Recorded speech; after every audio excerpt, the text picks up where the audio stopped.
Good day to each and everyone. I'm Kenna Komora Redobla from BSed English 2B, discussing about the Socio-Emotional Development.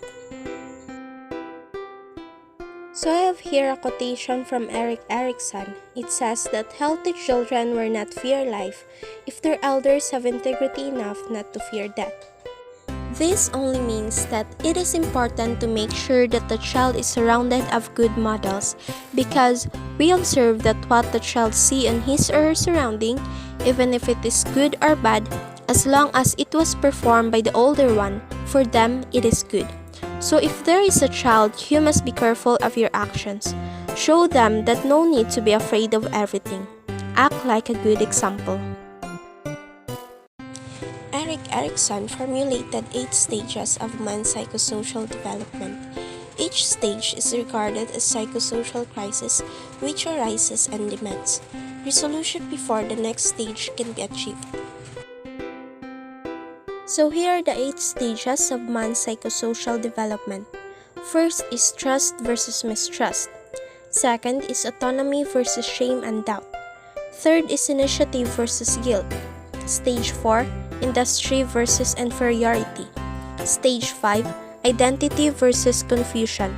Stage 6, intimacy versus isolation. Stage 7, generativity versus stagnation. Stage 8, integrity versus despair.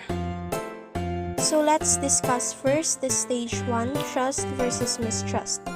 The first stage of Erikson's theory of psychosocial development occurs between birth and 1 year of age, and it is the most fundamental stage in life, because an infant is utterly dependent, and developing trust is based on the dependability and quality of the child's caregivers. At this point of development, the child is utterly dependent upon adult caregivers for everything they need to survive, including food, love, warmth, safety, and nurturing. If the caregiver fails to provide adequate care and love, the child will come to feel that they cannot trust or depend upon the adults in their life. So let's proceed to stage 2, autonomy versus shame and doubt.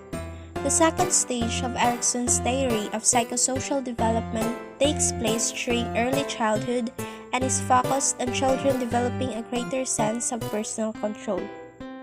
At this point in development, children are just starting to gain a little independence. They are starting to perform basic actions on their own and making simple decisions about what they prefer. By allowing kids to make choices and gain control, parents and caregivers can help children develop a sense of autonomy. So next is stage 3, initiative versus guilt. The third stage of psychosocial development takes place during the preschool years. At this point in psychosocial development, children begin to assert their power and control over the world through directing play and other social interactions. Children who are successful at this stage feel capable and able to lead others. Those who fail to acquire these skills are left with a sense of guilt, self-doubt, and lack of initiative. Stage 4 is industry versus inferiority. The fourth psychosocial stage takes place during the early school years of approximately ages 5 to 11. Through social interactions, children begin to develop a sense of pride in their accomplishments and abilities. Children need to cope with new social and academic demands. Success leads to a sense of competence, while failure results in feelings of inferiority. So next is stage 5, identity versus confusion. The fifth psychosocial stage takes place during the often turbulent teenage years. This stage plays an essential role in developing a sense of personal identity, which will continue to influence behavior and development for the rest of a person's life.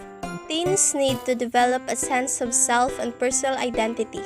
Success leads to an ability to stay true to yourself, while failure leads to a role confusion and a weak sense of self. So next is stage 6, intimacy versus isolation. Young adults need to form intimate, loving relationship with other people. Success leads to strong relationship, while failure results in loneliness and isolation. This stage covers the period of early adulthood when people are exploring personal relationships. Erickson believed it was vital that people develop close, committed relationships with other people. Those who are successful at this step will form relationships that are enduring and secure. Stage 7: Generativity versus Stagnation. Adults need to create or nurture things that will outlast them, often by having children or creating positive change that benefits other people.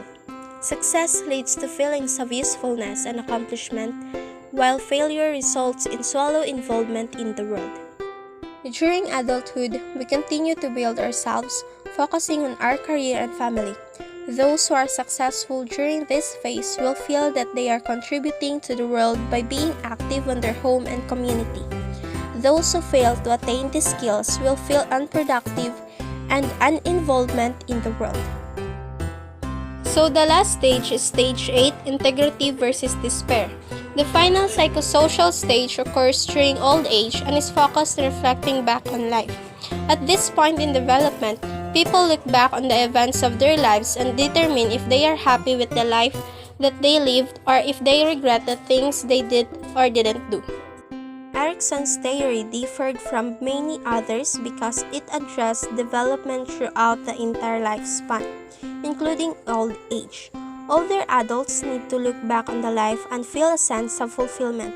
Success at this stage leads to feelings of wisdom, while failure results in regret, bitterness, and despair.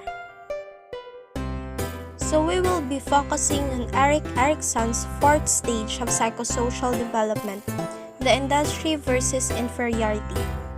Is the psychosocial crisis that children will have to resolve in this stage. Industry refers to the child's involvement in situations where long, patient work is demanded of them, while inferiority is the feeling created when the child gets a feeling of failure when they cannot finish or master their schoolwork.